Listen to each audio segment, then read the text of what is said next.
Bad boys, what you gonna do when they come for you? Bad boys, bad boys, bad boys, bad boys, bad boys, bad boys. Yeah. All right, so this is a movie review of the Bad Boys 1, 2, and 3. Bad Boys 1, Bad Boys 2, Bad Boys for Life. This is one of my favorite trilogies so far. It's actually some of my favorite Will Smith movies, and I'm a big fan of his actual acting. I think he's a good actor.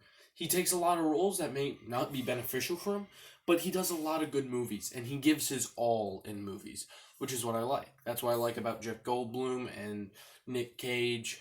I know those two people probably offended you.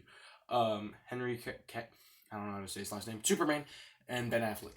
Joaquin Phoenix too. They go full in. They go all in. And they don't go too far. Jared Leto went too far. I'm sorry, Jared. I love you, but you went too far. But yeah, they do fit perfectly together. He is a fantastic actor, and then Martin Lawrence is a great actor / comedian who really suits sort of a duo more role. He can't be the main lead of this, I think. And that's what I liked about Bad Boys. There was no main character. It was the Bad Boys. It was Mike and, well, I just prefer to call him Martin Lawrence. I don't know. I can't picture any other name besides Martin for him. He's just that kind of guy.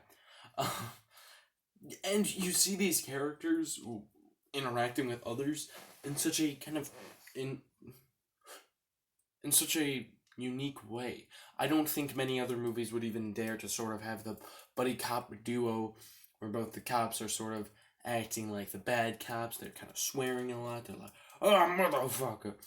And that's what I loved about this when I first saw it. Because I'm a big fan of buddy cop films. Starsky and Hutch. Those movies, I loved them, mainly as a kid, because I grew up with them. And now that I watch them again, I'm like, wow, but there's a lot of cliches with it. They always ask the kind of the same questions. They always are kind of similar in front of other people. It's just sort of one of those things. But really, they don't do that. It's different. Also, the first one is really nice. But it's one of those rare events where the second one, I know some people don't say it's better. I think it's phenomenal. I think it is way better.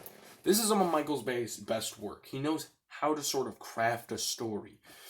And I think that this is just proving that he's a great director. And really, these 3 films are fantastic, either on their own or watching them together. I watched Bad Boys 2 because my friend said it was so good that I had to watch it. So I watched that, and then I watched Bad Boys 1, and I watched them out of order. But then I watched Bad Boys 1, Bad Boys 2, and then I watched Bad Boys for Life all in a row because of course I would. And honestly, that's just the way that you gotta do it. You can't just watch one or the other. You have to watch all 3 of them, because then you get that plot, you get those characters, you get everything that you need from them, and really it suits it way better. And honestly, if this film wasn't already these weren't directed by Michael Bay, I don't think they could be done any other way. Because Michael Bay has a big budget. He is budgetary. And he's also smart with his budgets. He doesn't waste things. He doesn't waste them on more cameras, more stuff. He focuses on certain shots. Yes, there's a lot of drone shots, a lot of up close and personal shots, some of the stuff like that. But he doesn't focus on those shots. A lot of directors will waste hundreds upon thousands of dollars on camera work alone. Where Michael Bay doesn't put so much of his budget there, puts it on effects, on explosions. Which is good, because that means his CGI can be fantastic. Look at some of the Transformer movies. That is the best CGI I've ever seen in a film. But still, these movies get shit on. And I've always wondered this, why? Why? If Quentin Tarantino can make the bloodiest and goriest movie that I've seen in a while, Reservoir Dogs, at least for the time it was one of the bloodiest and goriest, and win Oscars and be known as the legend himself, then why can't Michael Bay be that for explosions? I mean, honestly, it's been cliched. Oh, I'm the king of explosions, I'm Michael Bay. But really, explosions are hard.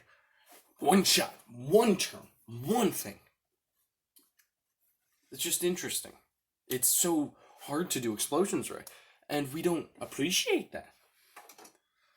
Hope you enjoyed this rant. Now, let's get on to the actual rating. Bad Boys 1. Basically, a bunch of stuff goes on, a bunch of kilos of heroin are stolen from the cop station, and it was Martin and Will Smith's catch, and it's ruined now.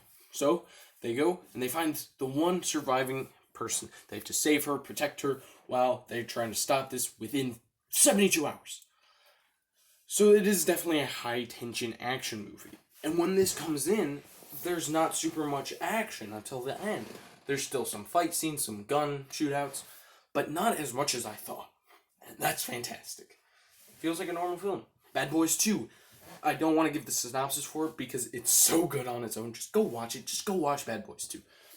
It's fantastic. Well-crafted characters. Well enough to deserve a higher rating than the first one, which usually doesn't happen on this show. And then Bad Boys for Life, the most recent one. They come back, ride together, die together. Don't want to spoil this one because it is kind of new, but I do want to give my rating on it. So, let's get into ratings. Bad Boys number 1 is a B. It's just normal B, not minus or anything else. Just normal B. Bad Boys 2 is an A, normal A. And then Bad Boys for Life defied the rule of January movies about them being boring and lazy and sort of the dump out. It is an A-. So yeah, that's my rating for these 3 movies. These are fantastic films. If you haven't already watched them, I'd get on that. It's totally worth it. In the long run, these are some of the best films ever. Created by Michael Bay, or not. So, that's all I gotta say. I hope that I'll see you tomorrow in a new video. And, yeah, anyway, I'll see you then. Bye.